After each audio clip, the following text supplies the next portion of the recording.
Good morning, students. How are you? I hope you all are fit and fine.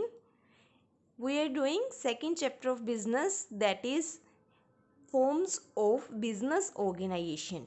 In our previous lecture, we discussed about its first form, that is sole proprietorship, and in today's lecture we discussed its second type, that is Hindu undivided family business.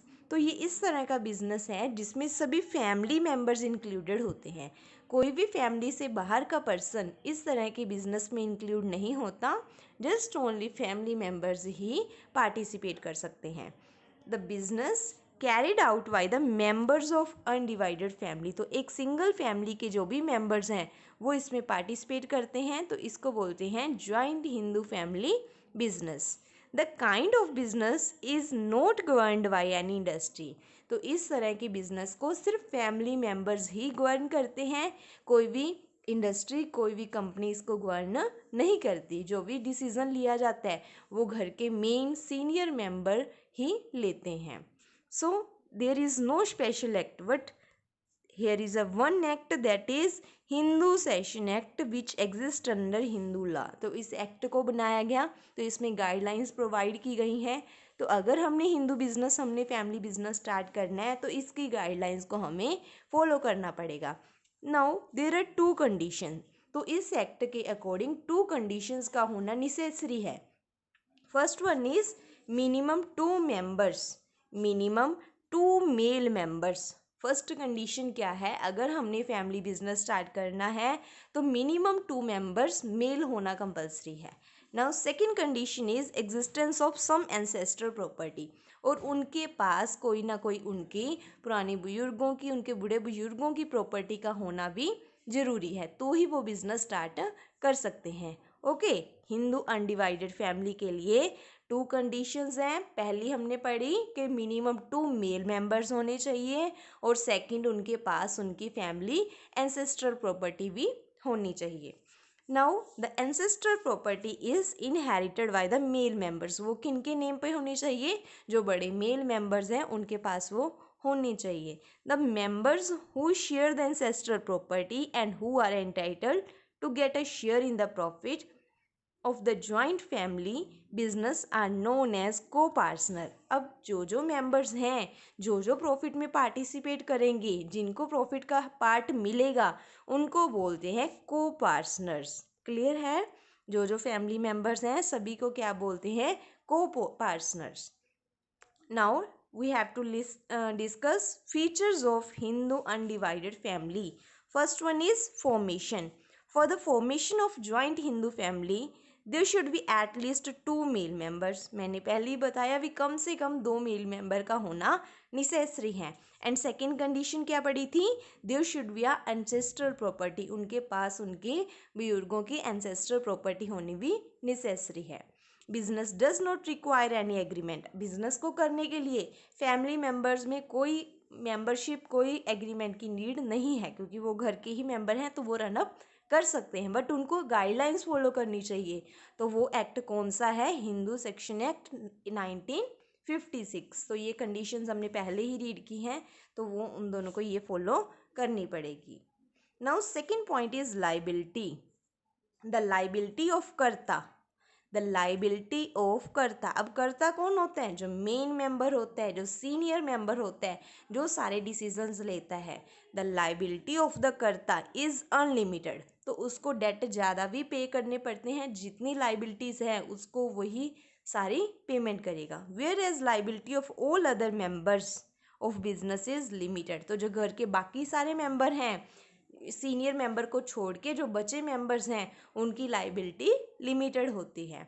The कर्ताज liability is unlimited, कर्ता की liability unlimited and other members की liability limited होती है। Now third point is control. तो control पता ही है किसका control होता है, कर्ता का, जो सीनियर मेंबर है। The joint Hindu business is managed and controlled by the senior most member of the family. Control कौन करता है, मैनेज कौन करता है, जो घर का सीनियर मेंबर है। तो सीनियर मेंबर को हम क्या बोलते हैं, कर्ता। ओके, तो वही सारे बिजनेस को कंट्रोल करता है। Now fourth point is minor members. minor members. Minor members in Hindu joint family, a business, a child becomes a member by birth. जब भी किसी छोटे बच्चे का घर में बर्थ होता है तो वो बर्थ से ही उस फैमिली बिजनेस का मेंबर बन जाता है. Only so there is no restriction for a minor. तो इस तरह के बिजनेस में माइनर को रेस्ट्रिक्शन नहीं है.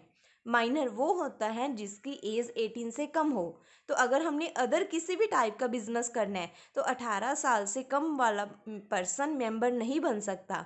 बट हिंदू अनडिवाइडेड फैमिली एक ऐसा बिजनेस है जिसमें माइनर पर्सन भी मेंबर होता है. जब भी उस बच्चे का घर में जन्म होता है तो वो उस घर के बिजनेस का मेंबर बन जाता है.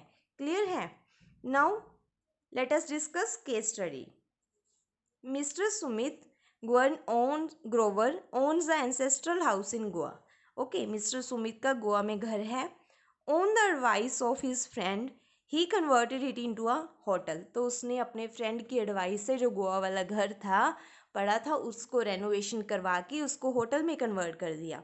The hotel was running smoothly and revenue from the hotel had to increase the income. तो उसका होटल बहुत अच्छा चला, बहुत अच्छी इनकम अर्न हुई और उसकी इनकम भी बढ़नी शुरू होगी. ऑन हिज डेथ, जब मिस्टर सुमित ग्रोवर की डेथ हो जाती है, okay, the property of hotel was inherited his 3 sons. तो जो के 3 बेटे थे उनको सारी प्रॉपर्टी मिल जाती है.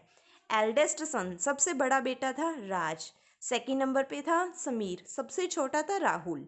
Who continued the business as joint Hindu family business.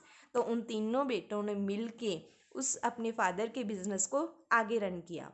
अब क्वेश्चंस के आंसर देने हैं. नेम द लॉ का नेम बताओ हिंदू के लिए. तो मैंने पहले ही बताया है, Hindu section act 1956. Who among the 3 brothers has right to control. Business को कंट्रोल कौन करेगा? ओके, कंट्रोल कौन करेगा? तो जो सबसे बड़ा बेटा है, एल्डेस्ट सन है राज. तो राज सारे बिजनेस को रन करेगा क्योंकि वो कौन है? करता सबसे बड़ा मेंबर हुआ घर का, क्योंकि उनके फादर की डेथ हो गई. तो उसके बाद बचे कौन? वो 3 बेटे. अब तीनों बेटों में से सबसे बड़ा कौन है? राज. तो राज कौन है? करता. तो वही सारे बिजनेस को कंट्रोल करेगा. Now third point is what will be the liability of 3 brothers. अब तीनों की लाइबिलिटी बताओ. मैंने आपको पहले बताई है लाइबिलिटी, सेकंड पॉइंट में फीचर्स में बताई थी, याद है? ओके, जो सबसे बड़ा बेटा है, करता है, मीन्स राज है, उसकी लाइबिलिटी अनलिमिटेड होगी. एंड जो अदर बेटे थे, उनके 2 बेटे और थे, समीर और राहुल, वो छोटे हैं घर में, तो उनकी लाइबिलिटी क्या होगी? लिमिटेड. यहाँ तक आपका ये टॉपिक कंप्लीट हो चुका है, Hindu undivided family. Hindu undivided का meaning and features. Now what is partnership? Third type है रजे बिजनेस की पार्टनरशिप. फर्स्ट हमने की सोल प्रोप्राइटरशिप, सेकंड हमने की हिंदू जॉइंट फैमिली, थर्ड है पार्टनरशिप. नेम से ही सुजेस्ट हो रहा है हमें. पार्टनरशिप मीन्स जिसमें 2 से ज़्यादा पर्सन्स मिल के अपना बिजनेस स्टार्ट करते हैं for the main motive is profit earning. That is known as partnership.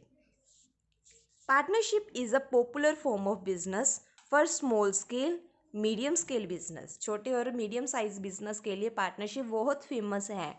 As the size of the business grows, 1 person is not enough. अगर हमने अपने बिजनेस के साइज़ को बढ़ाना है तो एक पर्सन के पास इतनी ज़्यादा कैपिटल नहीं होती, इतनी ज़्यादा नॉलेज नहीं होती, इतनी ज़्यादा स्किल्स नहीं होती, इतनी ज़्यादा पावर्स नहीं होती. तो उसको रजे दूसरे पर्सन की हेल्प की नीड होती है. तो 3-4 जने या ज़्यादा जने मिल के बिजनेस इकट्ठे स्टार्ट कर लेते हैं तो वो होती है पार्टनरशिप. सो देयरफॉर 2 और मोर persons form partnership to carry on a business.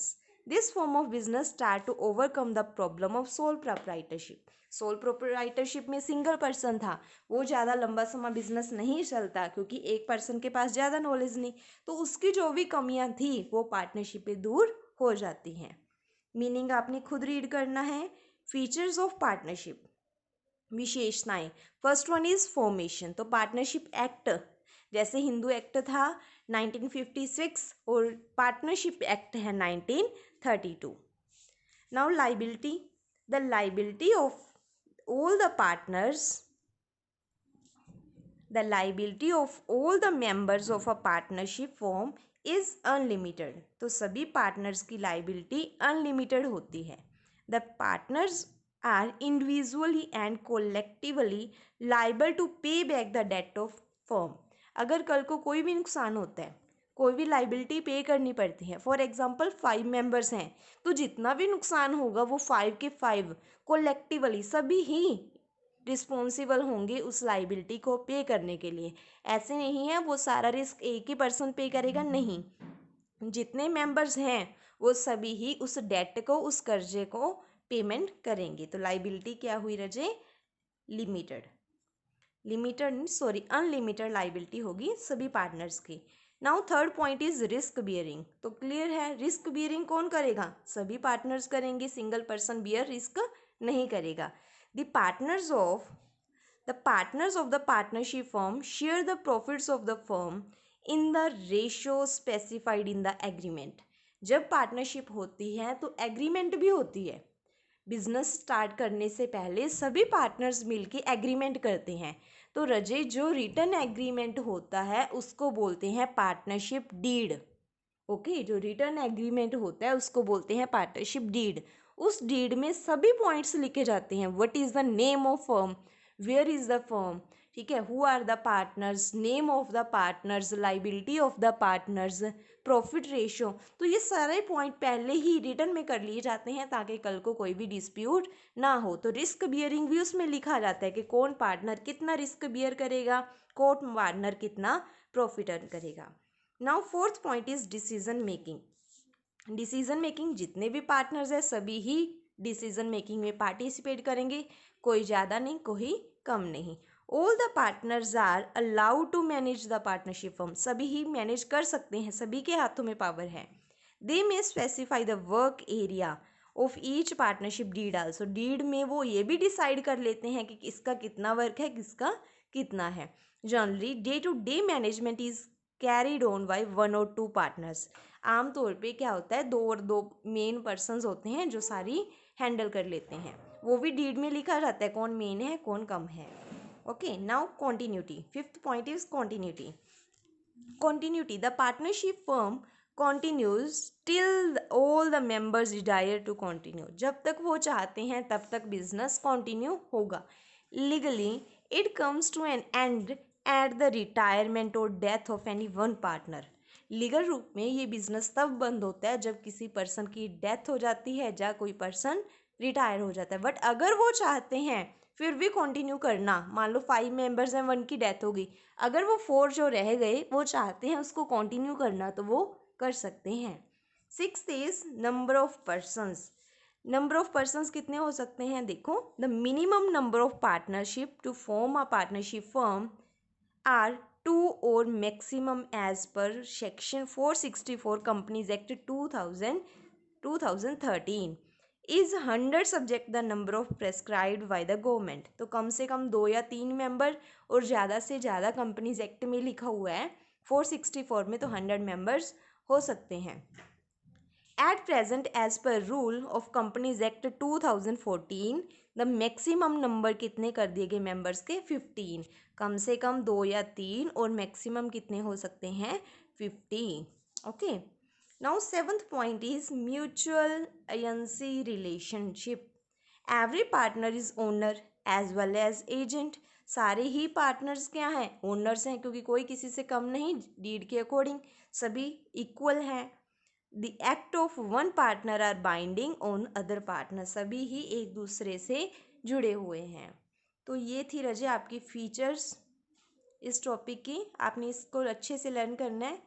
तो टुडेज़ वर्क आपका क्या हुआ? Hindu undivided family and partnership और उसकी features. Okay, thank you students.